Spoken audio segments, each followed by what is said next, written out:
Welcome back to Twin Chat. Hi, I'm Kenan McCumber, mom of two, teacher, and living in Bend, Oregon. And hi, I'm Steph Kafori, a mom of three, life coach living in Hawaii. And today we are so excited to chat with Lisa Hogg. Hi, Lisa. Hi. So, Lisa and I have a rich history. We first met, I think, was it 18 years ago? I was trying to do the math. Um, Yeah, at least. at least 18 years ago when I moved to Amsterdam and I got this amazing, cool job at Strawberry Frog, which is an international advertising agency. And Lisa was working there as well. And we became fast friends and such great friends that, you know, 18 to 20 years later, we are having this conversation today. So I'm going to give you a little bit of background and tell you a little bit about Lisa. She has a very impressive resume. So she's worked in many different awesome brands from ASICS to Vans to Toms, and now she owns her own agency called Brave.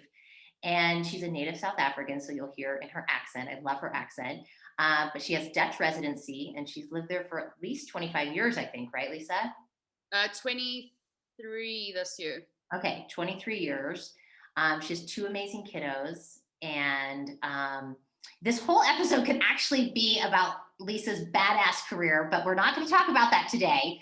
Today, we're going to talk about something else. We're going to talk about breakthroughs and exploring what it means to have breakthroughs and to embrace your extraordinary self. So we're going to unpack what all of this means and what it means to study yourself and to really get to know the real you. But before we launch in, I want to define what a breakthrough is. Because you may be thinking, like, is this another self-help term or, some like, I don't even know what that means. And I just want to tell everyone out there that you've all experienced breakthroughs. You just maybe didn't have a word to call it, to express it. And you all know that I'm a life coach. And so this is what I do on a daily basis with my clients is I live in this world of breakthroughs. So I help clients see things that are not apparent. So that's basically what this, we have all this noise going on in our lives, and coaching helps people become aware of what is making them feel stuck. And this awareness helps people shift. And this is what the breakthrough is. It's that aha moment where you're like, oh my God, I finally get it. Like, that's what it is. And they can be huge, life changing, or they can be small. And both are powerful and transformative. And, this word transformation kind of also has like a woo woo kind of term to it and meaning or definition because we think it's like something has to be out of this world.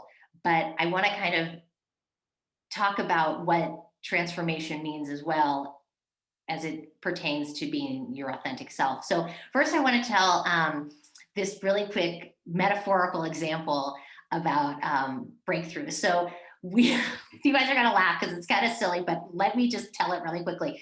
We have this washing machine that has been a pain in the ass, and it's kind of like broke down, but we figured out a way to keep it going. So it would turn off mid-cycle and everything would be wet inside of the machine. So we turn it to rinse and spin, and then it would turn off again. So we turn it back on that. So we'd have to keep turning on and off the machine. So it would take ages for the machine to actually do one cycle.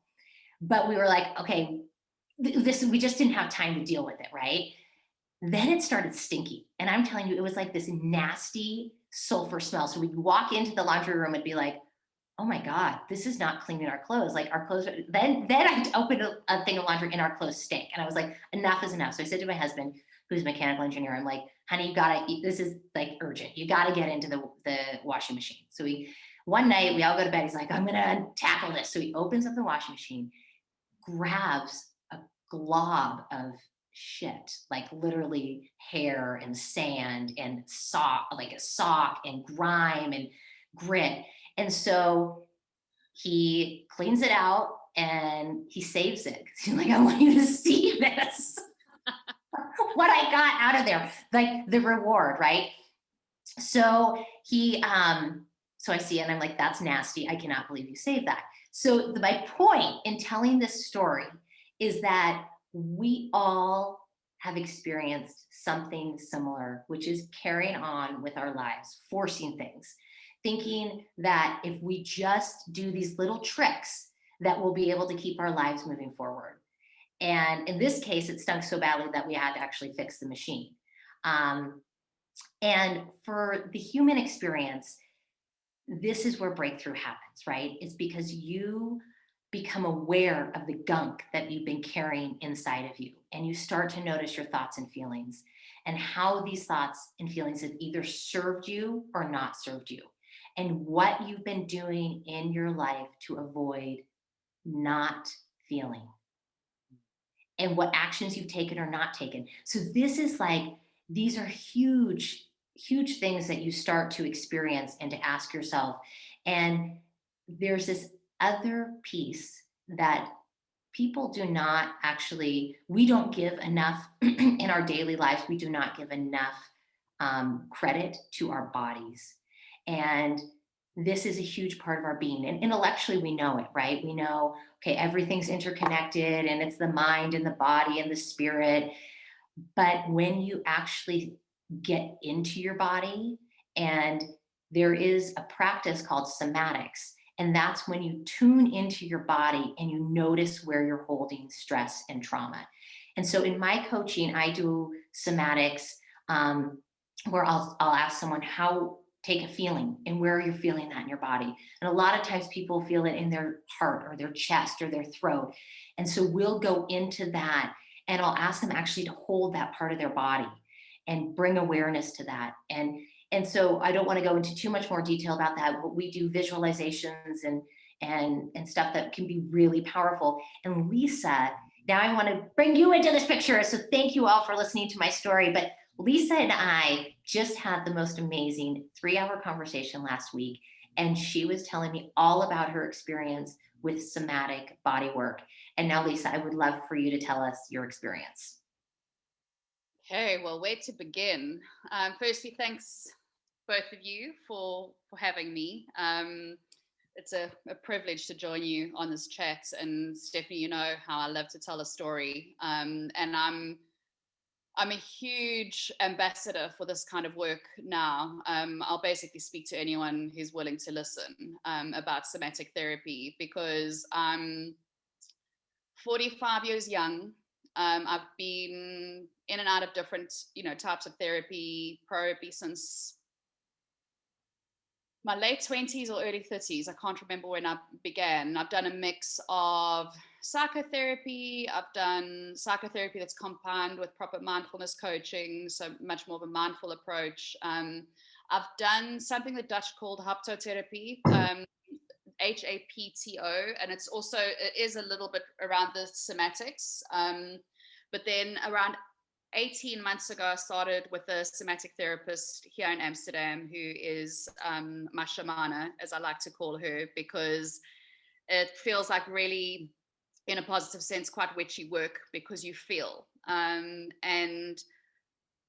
I met her 18 months before I actually went to see her and start to do the work with her. And when she met me, her name's Amanda, she knew she'd see me again, but she knew it would take me a while to get there because I realized, oh, sorry, that's my WhatsApp. Let me close that on my screen so it doesn't drive me crazy. I don't know what got me to the point where I decided, okay, this is the time I'm going to start doing this work. And all I'd heard about it before was that it helped you manifest the things that you're really going for. And what I knew in my life was that certain things were just not moving. And I am not a patient woman. It is one of my superpowers and my Achilles heel at the same time.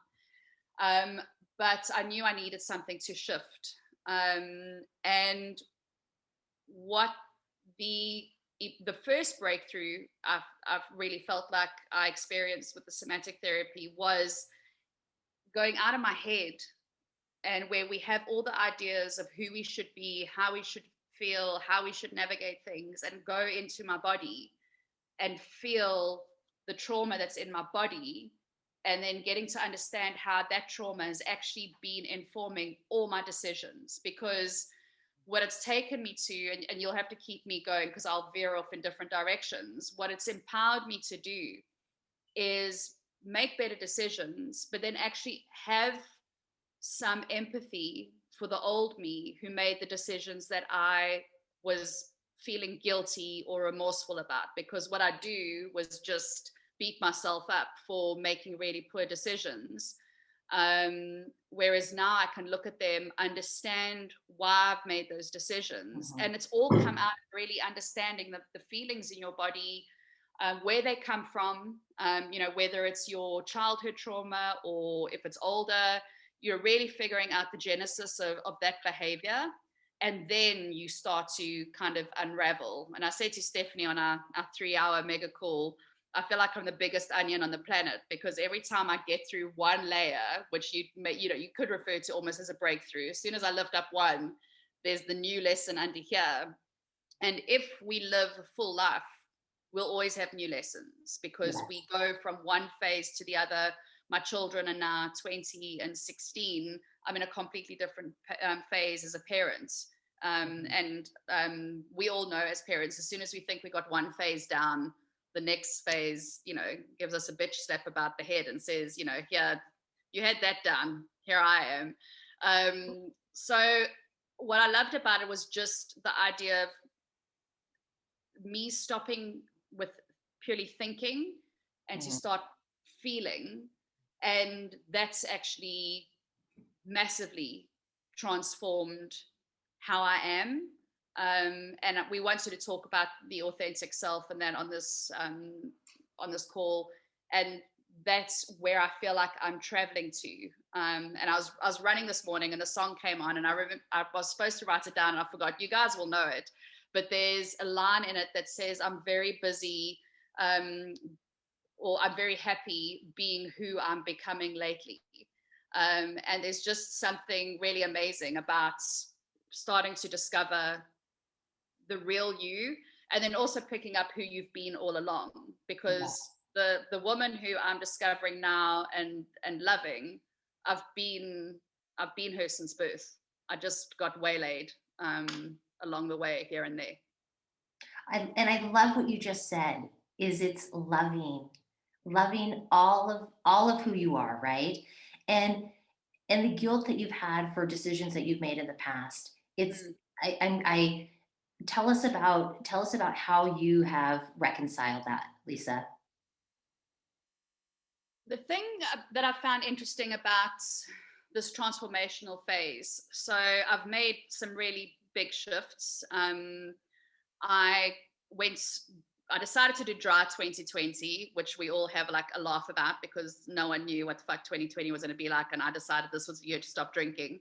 And 16 months down the line, I'm still dry, and I probably always will be. Although the one thing that I've learned to do is not put pressure on myself to know the absolute finite decision. That you leave a level of flex. But I think I knew it was a long-term thing, because about 5 days into going dry, I got Edge, the line and Edge tattooed on me as a reminder. So I think in my soul, I knew it was a longer journey. But through not numbing, so we've spoken about it before. You had a great podcast with Summer, talking about it is summer, right? Yes. Around the numbing. And when you stop numbing, you start seeing, and you start really acknowledging. And one of the dangers that you can fall into is, because you start making better decisions and you start seeing things more clearly, you can regret and be remorseful for not making better decisions for yourself before. But there's just, I don't know, there's a peacefulness that comes across me when I look back at it now, that I wasn't as clear back then as I am now. And I was making trauma-informed decisions back then. I was doing the best I possibly could at that time. And when I do look back, I'm surprised I made it through a lot of what I went through, whether it was my tag team of guardian angels watching me when I'd go out and sort of take down a room with a bottle of tequila, or having a really demanding full-time job when I had 2 small kids and I was a single co-parent. Like, I don't know how I survived some of those things. So looking back with the harshness is, it doesn't serve me anymore. And it's sometimes way easier to loathe yourself than love yourself. I find it much more vulnerable, and you open your heart more when you actually start getting into a place of proper self-love and appreciation, because it's a slippery slope. You can go into regret and say, I've wasted time, like I should have done that, my life would be different. You don't know that. You absolutely don't know that. And I just feel with everything I do now, if there's a level of kindness that I can give myself, I actually just am so much more successful, happier, all these sort of things, which was not my style. I have been so hard on myself for, I'd say, 43 out of the 45 years. Well, and what's so interesting about that, Lisa, is that, we treat ourselves with such judgment, such hard, like you said, harsh words. We would never treat a friend that way. We would never treat anyone, we even an acquaintance that way. So why, and I just pose this as a rhetorical question, why do we think it's okay to treat ourselves that way? I Really? say that to my friends, to anyone when we talk about it. I'm like, would you ever say that to me as a friend? Like, no. Then why do we talk to ourselves like that? But this is where the work comes in, right? So your awareness now is you see yourself as a different person. You can look back at past experiences and say, okay, the person I am today, I may have made a different decision, but I made that decision. And it's actually made me the person I am right now. Yeah, and I do believe that our journeys take us where we need to be. And even when I've been through sort of really rough patches, I know what perspective I got out of them then. But yeah, I mean, it's super interesting because, like I said to you, I mean, I'm not there. This for me, the work is every day. There's no room for complacency because I can see my old bad habits. She rears her ugly head, but what I have now is distance between her and me, and I can catch it and go, no, like you're not going down that way. And there's still bad days when I'll trip and fall, but then you just try again, and you keep on going. So Lisa, tell us about the, like, a treatment. What is it? What's it like? So I was talking to another friend recently where she was like, I'm not sure if I'm doing this right or if I'm getting what I need, what I should be getting out of it. And the one thing I explained is we have to stop, especially I'm surrounded by really strong, powerful, amazing women, my friends, my family. And I see there's always like a level of control that we want to have. What I found with this is you go in with zero expectations, because between me and my therapist so usually, I'll sit on a table. She'll look kind of at the state of the bottom of my feet. She can tell a lot from that. Don't ask me to explain it. I don't understand it, but I can tell you, it's like your brain goes. It's like amazing what you can see from the state of my feet on like what I'm blocking, where there's flow, what my predominant energies are. So she can always see I have huge, like really big fire energy. So it's really obvious for her to see kind of how my energies are balanced. And then we talk. It can be a longer talk, it can be a shorter talk, but by talking, we then able to set an intention for the treatments. And then that's followed by body work. So she'll do different things with my body, sometimes laying down. What I always talk about is when she wants to do, like, really get me unlocked, she makes me stand, and then we do this kind of standing. And every time she says, okay, we're going to stand today, I'm like, fuck. Because then I just know there's big stuff coming, and I'm, it's super interesting. But The amazing thing is and I mean, I don't mind, talking about this, but a lot of my trauma comes from early childhood. And like, I don't know if you ever listen to Maston Kipp. He talks about trauma with a capital T and trauma with a lowercase t. Mine's trauma with a lowercase t. We're not talking abuse or any of those things, but we're talking about just needs unmet as a child as you go. And I was kind of really independent and self-motivating and that from little. And the first time that Amanda laid her hand on my ankle, the energy that kind of shifts it's hard to describe, and it's a lot of emotion, and it's sadness for me anyway. It was sadness and a lot of pain that I didn't even know existed, because your early childhood is in sort of the bottom parts, like up to your knee, bottom part of your leg. And it helped me understand. I could never do body scan meditation, because before I'd get to the knee, I'd fall asleep. Mm-hmm. Because it felt like I was taking a razor and like pulling it up my shin bone when we'd get there. And then through the somatic work, it actually made me understand I was feeling that because I have so much trauma locked there.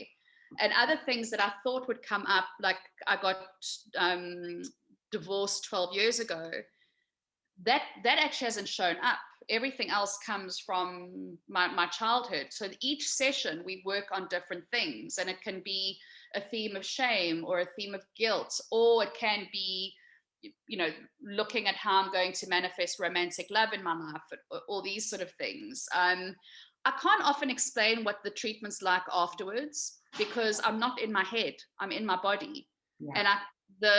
And I've told a lot of people to go see Amanda. So I have quite a few friends that go to her as well. And it's interesting how everyone physically feels different, because I always say I feel like a short, round warrior woman, because I feel really grounded and on the ground, and I feel round and I feel solid. One of my friends feels like she's flying. Mm-hmm. So it's really interesting what it does with your body. So yeah, it's a mixture of talking, feeling. Sometimes you use voice, and obviously what I shouldn't miss at all is it's very grounded in breath.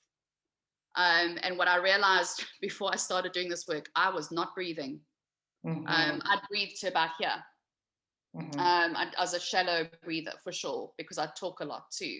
But it's really taking it into full belly breath that then also helps you to sort of feel things and not kind of retract away. And Lisa, what I love about that is, that's something that maybe our audience can relate to as well, is we don't we don't bring awareness to the breath oftentimes. I mean, you think about it just in a day-to-day life, like let's say you're exercising, you constrict, right? Sometimes it's like, okay, you've got to remind yourself to take that breath. When we're in stressful situations at work with our partners, with our kids, it's like, and I often say to my kids, I'm like, okay, you know what? Mommy needs a breath. You need a breath. And it's like, okay, this should be something, and I kind of like say to myself, all right, Steph, just remember that. But it's not intuitive. It's something we really do have to train ourselves to remember to do. And so what also came to me while you were talking, Lisa, is, the extraordinary self. And, and I've defined that so many times, but just to define it again, it's like, I say it as our unique, perfectly imperfect self, courageous, risk-taking, failure embracing, evolving. This is the person, this extraordinary, unique self. Tell me about your journey embracing your unique self. I think the interesting thing is, I think a lot of people have this perception that I was already very grounded in myself and I didn't really give a fuck what anybody thought about me. Whereas as someone who has been constantly seeking validation since they were little, on some things I definitely don't care what people think. I'm a heavily tattooed F-bomb dropping, very outspoken woman who's done pretty well in corporates. So if I did care what other people thought, I would definitely look and be different. So I think in certain places, my fire energy comes out and I'm good. Where I was struggling was in love situations. So whether it's family, friends, or lovers. And I'd play small. I would go very young. I would lose like a lot of that energy. So the journey for me about being my authentic self is actually showing up as this. And when I say fire energy, I'm not brash and like will ride roughshod over everybody. I'm incredibly nurturing. I've got massive maternal powers and energy and appetite. But to actually show up in that, guys, all the way along, because I was playing small, which it doesn't serve any of us, right, to play small, but especially for someone like me, where I can be a really big energy, why I was depleting myself or folding myself in to make others comfortable was really interesting to watch. So the interesting thing is, though, as I've started to step into that more, define different boundaries, whatever, my creativity has started to blossom. My urgency has calmed down. I don't have as much of this intense kind of urgency about now, no patience. I was telling you the example, I warm up now when I run, and it's transformed my running experience. Whereas back before it was like, no, I must run out the door as fast as I can. And now I walk my first kilometer, and it's transformed my pace and my experience of running. And I'm like, yeah, funny that, hey? They've been telling me to warm up my whole life. And I'm like, fuck you, I'm going to run and not warm up and whatever. So, but there's just I think I said this to you, Stephanie, when we had our call. I had to get comfortable with saying, when people said ask me how I am, I had to get comfortable with saying I'm really good, because I was so not used to feeling really good. And the reason I'm feeling really good is I really like who I am right now. And if I go through like all these things that I've been journaling about for like 15 years, get better at money, stop drinking, do this, make good choices, whatever, all of a sudden, and not by having my checklist, but by doing the work, I can actually tick most of those things off. And I was numbing myself. I was pulling away from actually stepping into myself. And I think you'll know that quote where it says, but what if I fall? And the response is, oh, my darling, but what if you fly? Yeah. And there is a fear in actually us not thinking that we deserve our wildest dreams, and there's a vulnerability into leaning into that. So by being my authentic self, I've been able to start a consultancy after I was made redundant from a job that I loved, and had a team that I adored working with. Started consultancy, became an entrepreneur mid-COVID, stopped drinking easily. I can't even say, when you start doing the work, what I've said about somatic therapy is it makes it almost impossible for you to make bad choices for yourself. And that's kind of been the big shift, on then just being able to fully be who I authentically am. Oh, well, and you know what, Lisa, you for your tough exterior, for all of the tattoos, for all of the F-bombs, you are the kindest, most compassionate, loving person. So you are the softness. It is interesting because we all have our exterior, right? We all have a different personality, and we all have a different way that we communicate. And inside, we're all love. Yeah, for sure. We've agreed that I'm not scary, that I'm edgy. I love being edgy. I like that some people are nervous of me. I have no issue with that.